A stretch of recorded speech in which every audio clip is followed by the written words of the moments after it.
Tras la vacancia del presidente Castillo, la presidenta Boluarte decretó el estado de emergencia y autorizó a la policía y el ejército a enfrentar las manifestaciones. Como resultado de eso, 7 niños murieron. Y los niños nos decían, niños, niñas y adolescentes han sido atacados con balas, perdigones, bombas lacrimógenas lanzadas incluso desde helicópteros. Estos ataques han sido perpetrados directamente contra nosotros sin ningún reparo. Como consecuencia de la represión policial, Romario, Jonathan, David, Wilfredo y Beckham habían muerto. ¿Qué acciones ha tomado el Estado para investigar estos hechos, determinar responsabilidades, sancionar a los responsables y reparar a las víctimas? La Policía Nacional tiene un reentrenamiento policial continuo donde se viene enfatizando las técnicas de intervención policial en el restablecimiento del orden público y el tratamiento especializado de personas vulnerables, como niñas, niños y adolescentes en conflictos sociales. Perú es un Estado que ha vivido una crisis institucional profunda. Eso ha significado el cambio de la no finalización de mandatos de presidentes y la remoción de presidentes. Entonces, mi primera pregunta es, ¿qué ha hecho el país para que estas crisis institucionales impacten lo menos posible en la vida de los niños y de las niñas peruanas?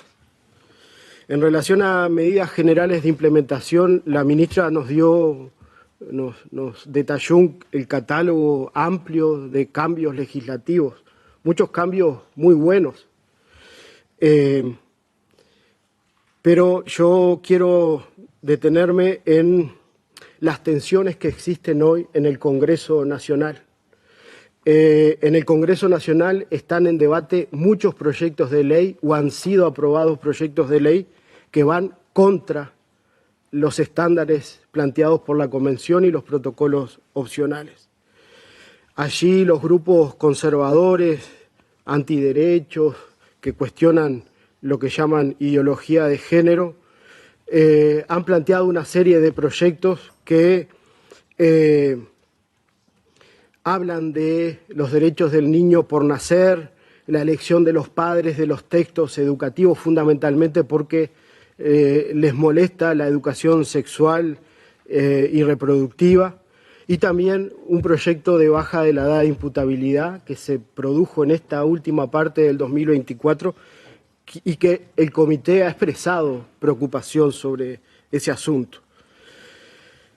Mi pregunta es, ¿por qué el Ejecutivo no cuestiona estos proyectos para que en la segunda lectura estos proyectos puedan tener un enfoque centrado en los derechos de niños y niñas? Según la información que manejamos, todos han pasado la primera lectura y la segunda sin ninguna objeción del Ejecutivo.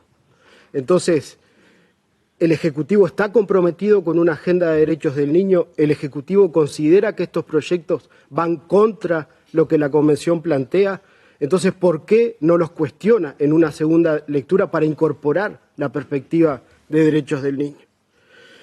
En relación a la estrategia integral, también la ministra nos adelantó que tienen una estrategia, una política nacional multisectorial del año 2022 hacia el 2030. Eso es una cosa buena del Estado peruano. El año pasado publicaron la Agenda de Trabajo Anual de la Comisión Multisectorial de Niños, Niñas y Adolescentes y tienen un informe de gestión del año 2023. Entonces, mis preguntas son concretas. ¿Quién lidera esta estrategia? ¿Cómo la estrategia prevé atender la fragmentación de servicios que todavía sigue siendo un problema en el Estado peruano? ¿Cuál es el mecanismo que tienen para monitorear y evaluación de esta estrategia? ¿Y con qué presupuesto cuentan para llevar adelante esta política? En relación a la coordinación, el ministerio que usted dirige es la institución rectora hasta la fecha de los derechos del niño en el Perú. Pero en el discurso del 28 de julio del 2024, la presidenta Boluarte anunció la intención de fusionar el MIM y el Ministerio de Desarrollo e Inclusión Social. Mis preguntas son, ¿qué implica esta fusión? ¿Qué lugar le da a la niñez esta nueva este nuevo contexto y garantizará la visibilización de la infancia en la política pública del Perú. En relación a asignación de recursos, ustedes han hecho esfuerzos presupuestales, de incremento presupuestal, en áreas como educación y salud. El país ha dado muestras de avances en materia presupuestal. Pero en términos globales, el presupuesto a la infancia, solo el 1% se gasta en medidas especiales de protección. Es decir, para abordar, por ejemplo, cuestiones como la violencia, el abuso, el maltrato, la explotación sexual.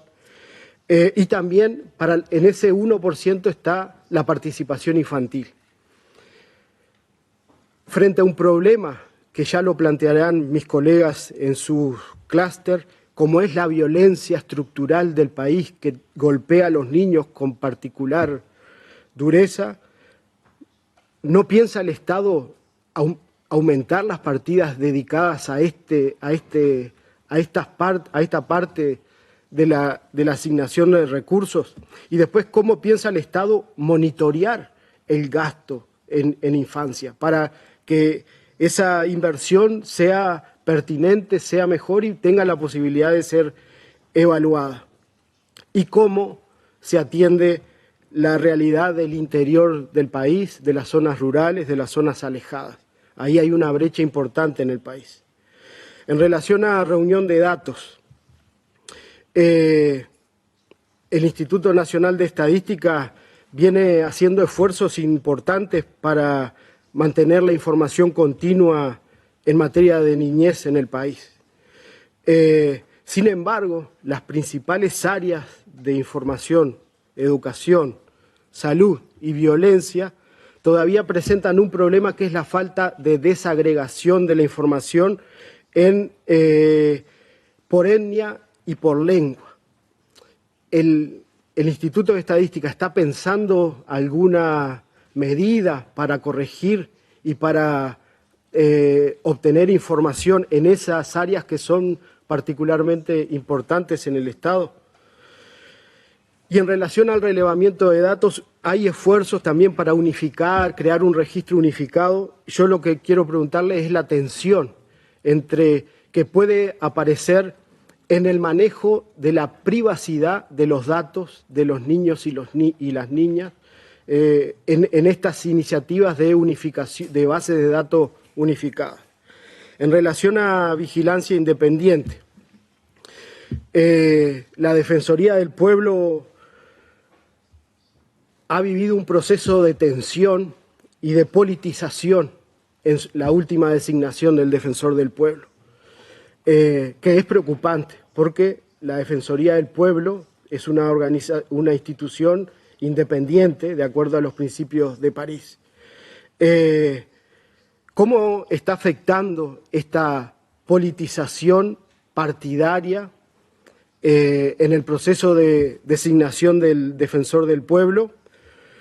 Y la otra pregunta es, ¿cómo está evaluando el Estado peruano el rol de la adjuntía de la niñez? En el año 2016, Perú nos anunció la creación de la adjuntía de niñez. Después de un tiempo importante de creación de esa adjuntía, ¿cómo evalúa el Estado peruano si es suficiente la adjuntía, es necesario dotarle de mayores recursos para que pueda cumplir su tarea de acuerdo a lo que el comité viene planteando en sus recomendaciones? En relación a los derechos del niño y empresas, también usted nos anunció el Plan Nacional de Acción sobre Empresas y Derechos Humanos 2021-2025. En ese plan ustedes reconocen la debida diligencia empresarial en derechos humanos, toman la directiva de la Unión Europea para las empresas. Entonces, ¿qué medidas concretas están dando para garantizar que las empresas del sector minero e industrial cumplan con estas metas que se ha planteado el Estado? Y en particular, ¿cómo están incorporando en esa estrategia la decisión de la Corte Interamericana en el caso La Oroya, la observación general número 26 del Comité de Derechos del Niño y los principios rectores sobre empresas y derechos humanos. Ustedes han abierto un puerto muy importante, el puerto de Chancay. ¿Qué estrategias se están implementando para garantizar que las inversiones privadas, que son inversiones bien importantes, estén acompañadas de planes de desarrollo social que incluyan el acceso a servicios básicos en educación, salud y en áreas que afectan particularmente la vida de los niños? En relación a no discriminación, ¿qué medidas están tomando para atender la discriminación que viven pueblos indígenas, niños con discapacidad, migrantes y LGTB y población LGTB? En relación a derechos y libertades civiles, he sabido que tras la vacancia del presidente Castillo, la presidenta Boluarte fue nombrada y en ese proceso de nombramiento estallaron protestas ciudadanas y el gobierno decretó el estado de emergencia y autorizó a la policía y el ejército a enfrentar las manifestaciones. Como resultado de eso, 7 niños murieron. Nosotros recibimos una carta del Movimiento de Niños Trabajadores el 22 de diciembre, los niños nos decían, del 2022, y los niños nos decían, niños, niñas y adolescentes han sido atacados con balas, perdigones, bombas lacrimógenas lanzadas incluso desde helicópteros. Estos ataques han sido perpetrados directamente contra nosotros sin ningún reparo. Y ellos nos indicaron en esa carta que, como consecuencia de la represión policial, Romario, Jonathan, David, Wilfredo y Beckham habían muerto. David era un niño trabajador. Entonces, ¿qué acciones ha tomado el Estado para investigar estos hechos, determinar responsabilidades, sancionar a los responsables y reparar a las víctimas? En relación a derecho a la identidad, ustedes han hecho muchos avances en términos de registro de nacimiento que saludamos. En particular, a mí me gustaría preguntarles cómo han afrontado lo que pasó durante la pandemia. Ustedes tienen buenas informaciones en ese sentido y sería interesante poder conocerlas. Pero particularmente nos interesa cómo piensan todavía cubrir la ausencia de oficinas para el registro en las zonas más alejadas de los centros urbanos. Y cómo van a abordar el tema de el visado para niños migrantes, para que puedan acceder a salud, educación, particularmente porque la información que tenemos es que en este último tiempo los requisitos bajo la cuestión de la inseguridad se han endurecido más y en un primer tiempo la amabilidad con que Perú trató a la migración, particularmente venezolana, en este momento parece que empieza a revertirse. En relación a entorno familiar, y ya termino por aquí, y disculpen lo extenso de las preguntas, ustedes también han desarrollado servicios para la atención a niños que han perdido el cuidado parental, pero todavía esos servicios se presentan de manera fragmentada y el uso de la institucionalización parecería que sigue siendo una de las primeras medidas que se toman. Entonces, ¿qué mecanismos está desarrollando el Estado para impedir esta situación? Para que la prevención de la separación familiar sea el norte de la política en el Estado. Dejo por aquí, Presidenta. Gracias. Thank you. I now give the floor to Philip Jaffe. Muchísimas gracias. Ahora tiene la palabra Philip Jaffe. Muy buenas tardes a la delegación, excelencias, miembros de la delegación. Buenas tardes también a los que están en Lima. Yo me voy a concentrar en 2 grupos de preguntas, violencia contra los niños y luego, más adelante, niños con discapacidad. Comenzaré con la violencia contra los niños y si les doy la impresión de ser dramático, sepan que lo estoy haciendo con toda intención. La violencia contra los niños parece haber alcanzado proporciones de epidemia en Perú. Han hablado ustedes de un flagelo y debo decirle que a mí me alarma que en el informe que hemos recibido se hable sobre todo de avances en la legislación, pero no de una movilización urgente en favor de la acción para abordar esta violencia contra los niños. Entonces, la pregunta esencial, y que ya he hecho varias veces también a la sociedad civil, es ¿dónde están seguros los niños peruanos? ¿Dónde?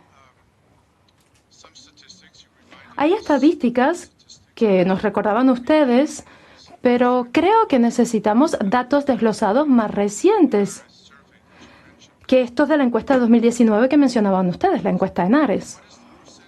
Entonces, ¿cuál es el porcentaje hoy de niñas menores de 18 años víctimas de abuso sexual y quiénes cometen estos abusos? Les hago la pregunta porque investigaciones epidemiológicas que se han publicado con respecto o en diferentes revistas médicas hablan de Perú como el país de mayor prevalencia de violencia sexual en Sudamérica.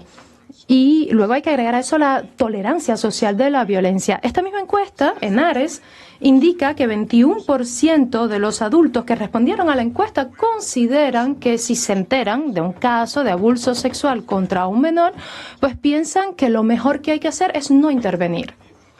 Hemos escuchado incluso que en algunos círculos el abuso sexual es una especie de práctica cultural tolerada, o así se considera. De lo que he estado leyendo, los niños no están seguros en los hogares, donde más del 50% de los niños dicen haber sufrido violencia física.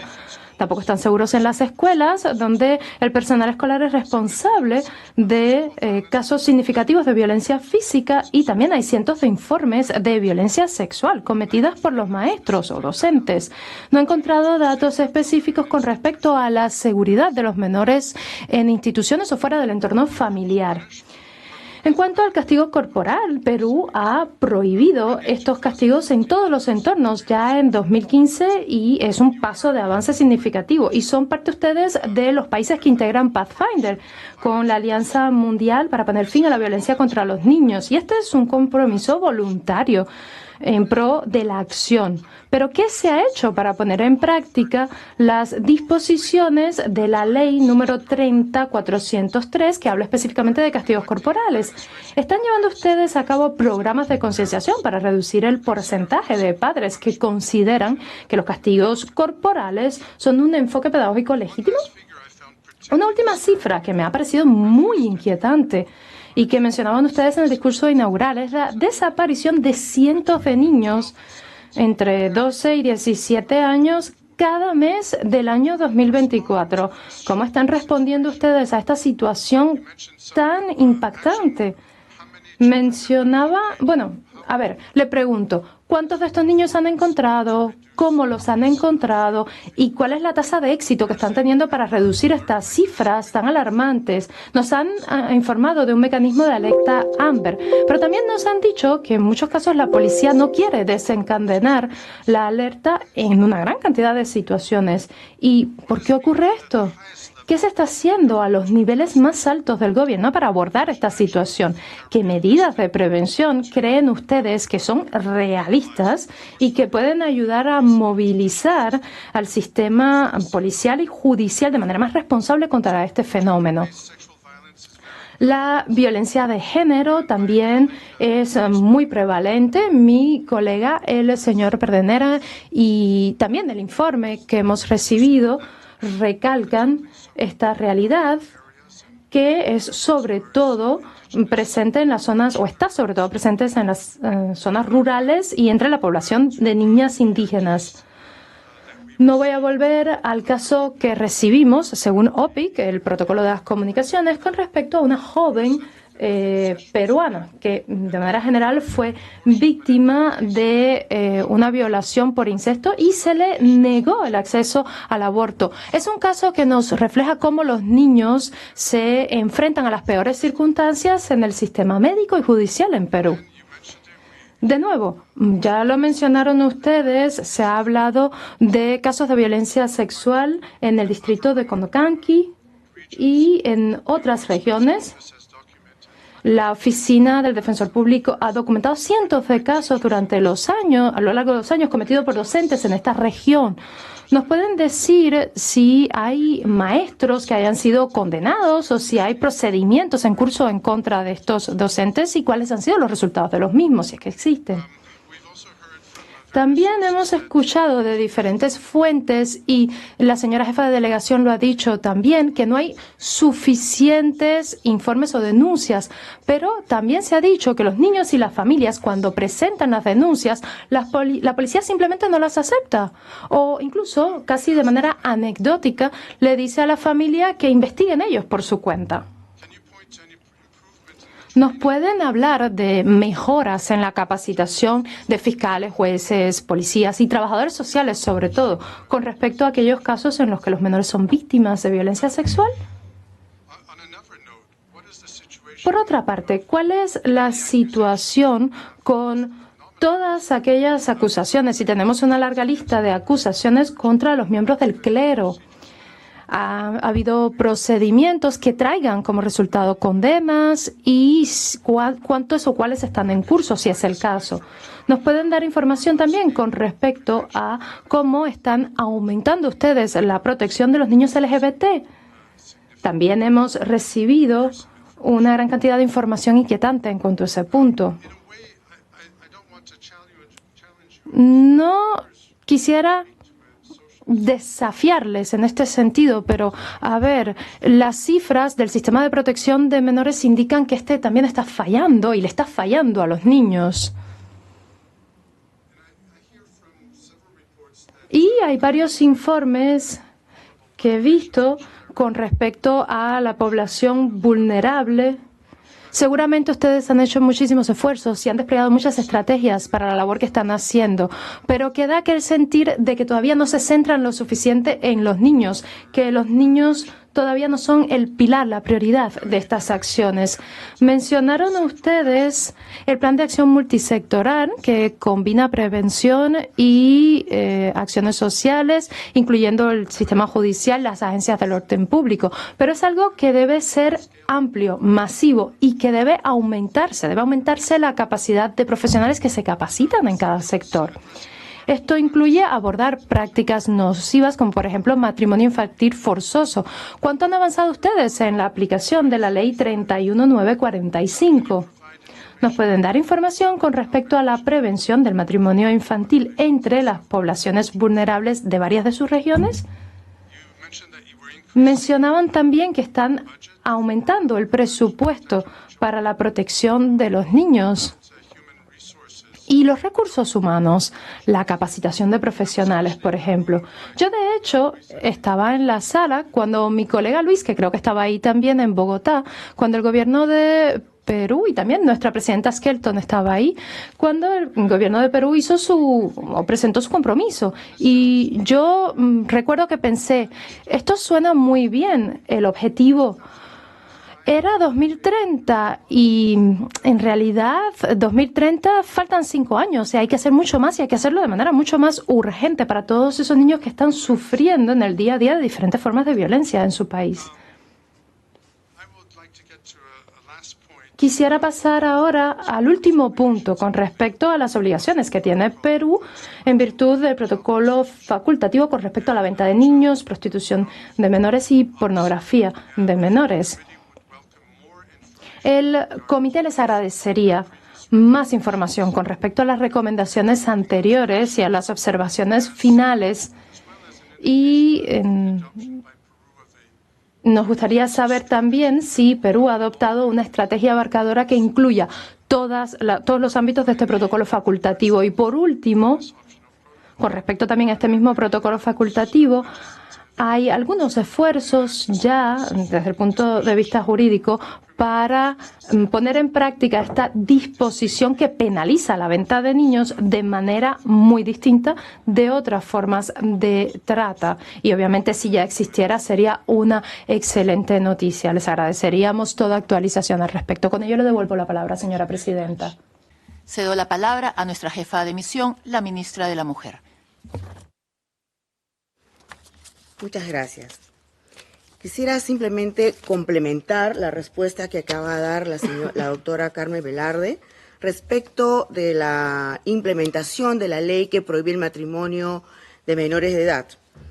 Quiero señalar que durante el año 2024, un total de 1.460 registradores y registradoras, operadores de servicios y población vulnerable han sido informadas sobre la ley que prohíbe el matrimonio de personas menores de edad, que corresponden a 12 actividades. Además, atendiendo a las siguientes preguntas que nos hicieran, quiero mencionar que respecto de la crisis institucional que se ha mencionado, estamos en condiciones de afirmar que el Perú, a través de sus políticas públicas especializadas, que han sido 4 planes de acción por la infancia y la adolescencia, y la vigente política nacional multisectorial, ha facilitado el avance sostenido en el reconocimiento y ejercicio de derechos de niñas, niños y adolescentes, como ustedes han podido apreciar a través del listado de todas las normas y los servicios que se han venido creando en los últimos años. Cabe también mencionar que hace, más de 15 años, en el Perú se produjo un proceso de descentralización, lo que implicó la transferencia de competencias y funciones del gobierno nacional a los gobiernos regionales y locales. Esto implica que la política nacional multisectorial no solo es una responsabilidad del gobierno nacional, sino que también es una responsabilidad de gobiernos regionales y locales. Respecto del monitoreo de la política nacional multisectorial de niñas, niños y adolescentes, de acuerdo al Sistema Nacional de Planificación, el seguimiento es un proceso continuo, oportuno y sistemático, donde se analiza el avance del cumplimiento de las políticas nacionales y planes. Comprende la recopilación periódica de información, su registro sistematizado y análisis descriptivo donde se compara lo obtenido respecto a lo esperado. Para ello se cuenta con una comisión multisectorial permanente liderada por el Ministerio de la Mujer y Poblaciones Vulnerables y en el marco de su rectoría alinea las intervenciones intersectoriales para poder cumplir con los mandatos y alcances de esta política nacional. Respecto a la rendición de cuentas, en el marco de la Ley 27666, ley que declara el segundo domingo de abril de cada año como el Día del Niño Peruano, establece en su segundo artículo que la Presidencia del Consejo de Ministros debe presentar ante el Congreso de la República la segunda semana de abril de cada año un balance del impacto de los avances del Plan Nacional y medidas a favor de la niñez y adolescencia. A la fecha, la política vigente que da marco a la protección de niñas, niños y adolescentes en el Perú es la Política Nacional Multisectorial para las Niñas, Niños y Adolescentes al 2030.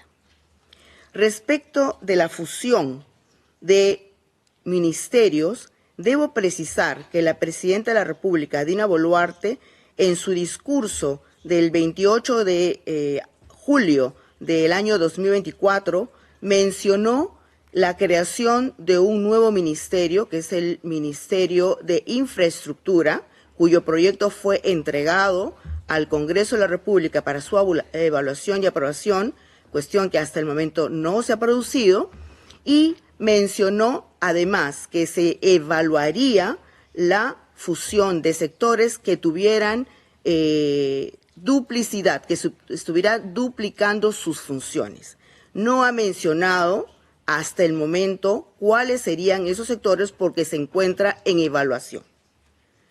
Respecto de la información que procesa el Instituto Nacional de Estadística e Informática, quiero mencionar que este instituto viene recogiendo a través de sus diversas encuestas información por etnia y lengua. Sin embargo, por la naturaleza de la fuente de información, presenta algunas limitaciones al desagregar por ámbito geográfico o por indicadores.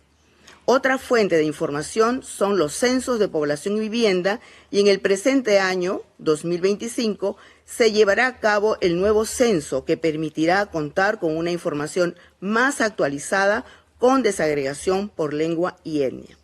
Cabe precisar también que la encuesta ENARES, Encuesta Nacional de Relaciones Sociales, que recoge información importante sobre violencia contra niñas, niños y adolescentes y sobre los niveles de tolerancia, se está elaborando precisamente en estos primeros meses del año 2025 y cuyos resultados estarán para mediados de este año.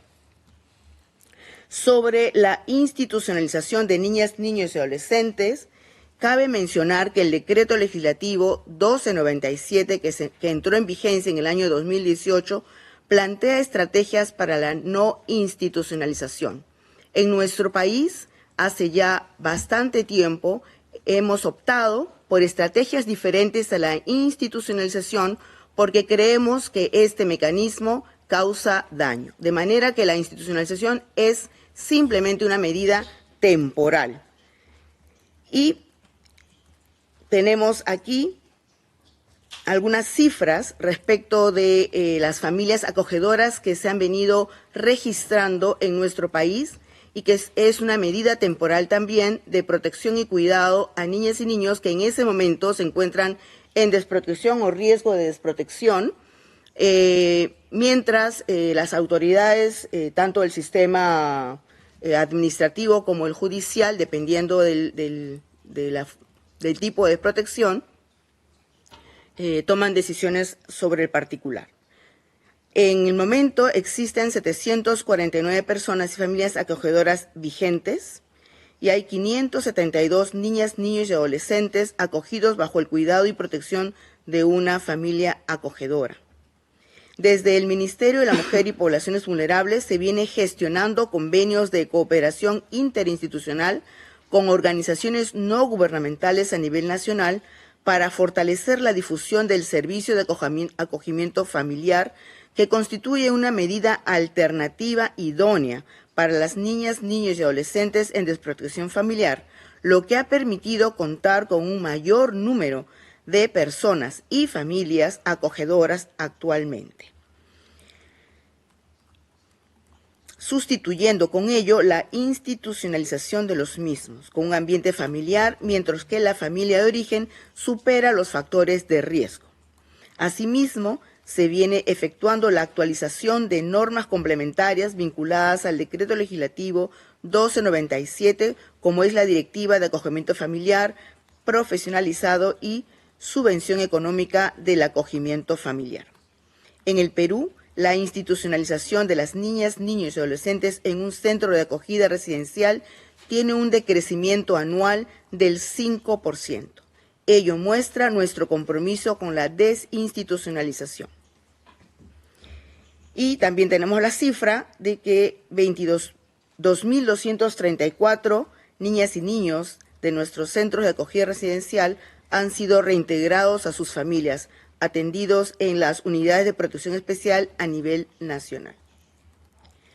Sobre la interoperabilidad de los servicios, el MIMP lidera el proceso del diseño del Sistema Nacional Integrado de Niñas, Niños y Adolescentes, actualmente en fase de institucionalidad, y su apuesta es por la interoperabilidad. Sin embargo, la información es reservada y su objetivo es mejorar la calidad de nuestros servicios, efectuando un mecanismo a través del cual todos los servicios del Estado involucrados cuenten con información que les permita desarrollar un servicio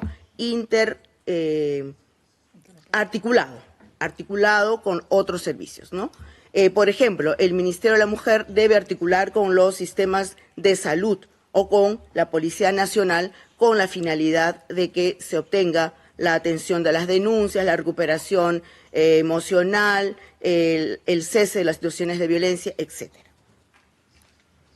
Respecto a la capacitación de la Policía Nacional, La Policía Nacional tiene un reentrenamiento policial continuo donde se viene enfatizando las técnicas de intervención policial en el restablecimiento del orden público y el tratamiento especializado de personas vulnerables, como niñas, niños y adolescentes en conflictos sociales, en el marco de los derechos humanos aplicados a la función policial, donde el principal instrumento orientador es el Manual de Derechos Humanos aplicados a la función policial, que se aprobó en el año 2018, que ha establecido que las niñas, niños y adolescentes son un grupo de especial protección y en situación de vulnerabilidad, disponiendo un tratamiento especializado y prioritario, estén en calidad de víctimas o presuntos infractores a la ley penal. En el marco de este instrumento, en una intervención que implique la restricción de la libertad de niñas, niños y adolescentes, la Policía Nacional tiene en cuenta la aplicación del principio de interés superior del niño, la reserva, la confidencialidad y el derecho a la privacidad. Está prohibido la difusión de imágenes y o identidad de las personas menores de edad. Además, con resolución jefatural de la Policía Nacional, se aprobó el Plan de Trabajo Académico 2024 que determina las unidades orgánicas de la Policía Nacional que tienen a su cargo la ejecución de las actividades académicas dirigidas al personal policial bajo su mando, donde los programas académicos incorporan la materia de derechos humanos de forma transversal a todos los programas académicos de formación continua, capacitación y especialización, aprobado para el año 2024. Un número de 588 cursos de capacitación